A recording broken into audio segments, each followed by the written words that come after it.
करेंगे शाहबाज कुरैशी।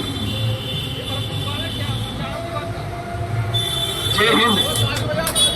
मैं सबसे पहले इस कार्यक्रम की शुरुआत एक मशहूर शायर जिनकी हाल ही में बरसी गई है उनके एक शेर से करना चाहूंगा। अगर खिलाफ है होने तो जान तोड़ी है, अगर खिलाफ है होने तो जान तोड़ी है, ये सब धुआं है कोई आसमान थोड़ी है, लगेगी आग तो आएंगे घर कई सदमे, लगेगी आग तो आएंगे घर कई सदमे, यहाँ पे सिर्फ हमारा मकान थोड़ी है। मैं जानता हूँ कि दुश्मन भी कम नहीं, मैं जानता हूँ कि दुश्मन भी कम नहीं, लेकिन हमारी तरह हथेली पे जान थोड़ी है, लेकिन हमारी तरह हथेली पे जान थोड़ी है। हमारे मुंह से जो निकले वही सदाकत है, हमारे मुंह से जो निकले वही सदाकत है, हमारे मुंह में तुम्हारी जबान थोड़ी है। जो आज साहिब मनसब है कल नहीं होगे, जो साहिब मनसब है कल नहीं होगे, किराएदार है जाति मकान थोड़ी है। लगेगी आग तो आएंगे कई घर सदमे, लगेगी आग तो आएंगे कई घर सदमे, यहाँ पे सिर्फ हमारा मकान थोड़ी है।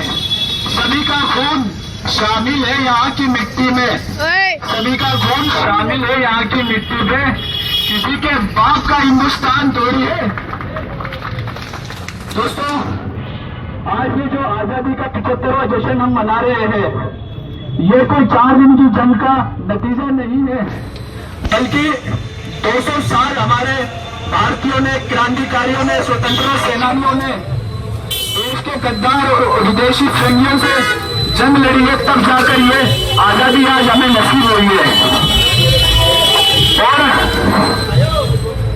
विदेशी फिरंगी जिन्होंने शुरू तो एक व्यापार से की थी, एक कंपनी स्थापित करके हमारे देश में व्यापार करना चाहता, लेकिन धीरे धीरे यहाँ की रियासतों के राजाओं से, यहाँ की रियासतों के राजाओं से जो अपना अस्तित्व रखने के लिए अपने ही जाति के राजाओं के आपस में युद्ध कर कर उन्होंने अपनी जमीनें, अपनी जागीरें सब अंग्रेजों के लिए आरक्षित कर दी, और कुछ चंद टैक्स के चक्कर में उन्होंने पूरा भारत का शासन उन अंग्रेजों के हाथ में सौंप दिया। और आज तक 1947 तक अंग्रेजों ने हमें गुलाम बनाकर रखा। 1947 की आजादी के अंदर कई स्वतंत्रता सेनानी, कई क्रांतिकारी और कई देशभक्त लोगों ने आजादी की जंग लड़ी और अपने खून से इस जमीन को सींचा, तब जाकर हमें यह आजादी नसीब हुई है। लेकिन हम आजादी के जश्न को लेकर इतने फिक्रमंद नहीं, केवल व्हाट्सएप पे स्टेटस लगाने और व्हाट्सएप पे डीपी लगाने, फेसबुक पे फोटो शेयर करने, फ्लैग अपने घर पे लगाने को ही आजादी समझते हैं। सामान्य वर्ष के 365 दिन और लिपि वर्ष के 366 दिन में से केवल एक दिन ही आजादी समझते हैं और आजादी को सेलिब्रेट करते हैं। लेकिन आजादी पूरे साल भर मनानी चाहिए हम लोगों को, क्योंकि आजादी बड़ी मुश्किल से मिली है। अगर हम इसको भूलेंगे तो एक दिन आजादी हमें फिर से एक गुलामी की ओर लेके चली जाएगी। आज आजाद तो हम हो गए अंग्रेजों से, लेकिन अंग्रेजों की नीतियों से अभी तक हम आजाद नहीं हुए। आज 3 दिन पहले जालोर के सुराना जिले के सुराना गांव के अंदर एक दलित बच्चे ने स्कूल में पानी पिया और उसके शिक्षक ने उसको इतना बुरा पीटा क्योंकि वो एक दलित परिवार से था और उसकी मौत हो गई।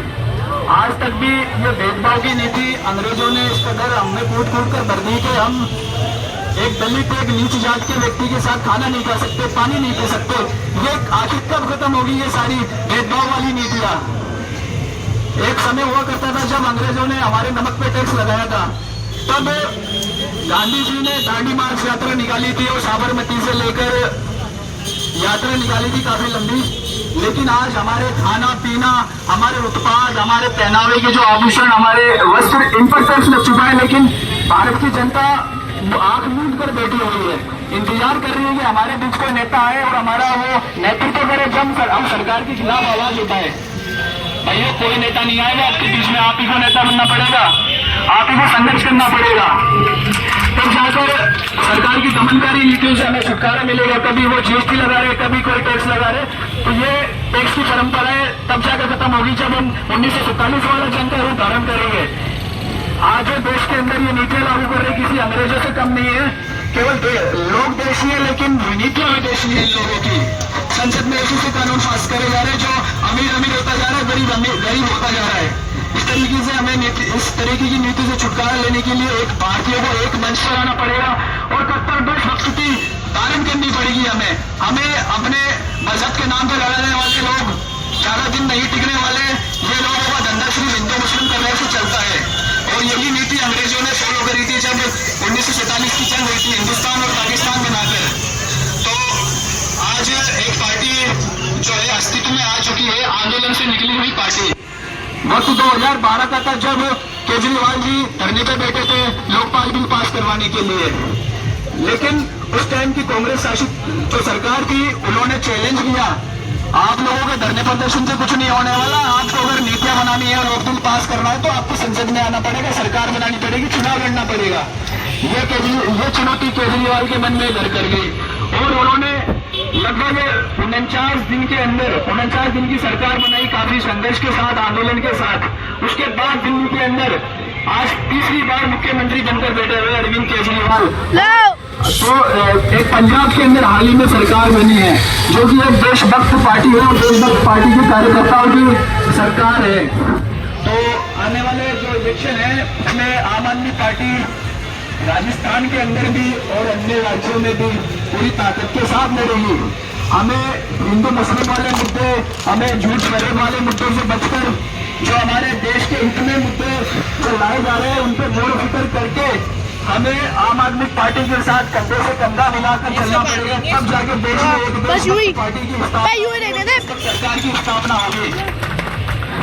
बस अंत में मैं अपनी वाणी पे विराम देना चाहूंगा और हमारे बीच हवा महल विधानसभा के मेहनती, कर्मठ और जुझारू कार्यकर्ता श्री कमल भार्गव जी से 2 शब्द के लिए मैं निवेदन करूंगा कार्यकर्ताओं का संबोधन करें।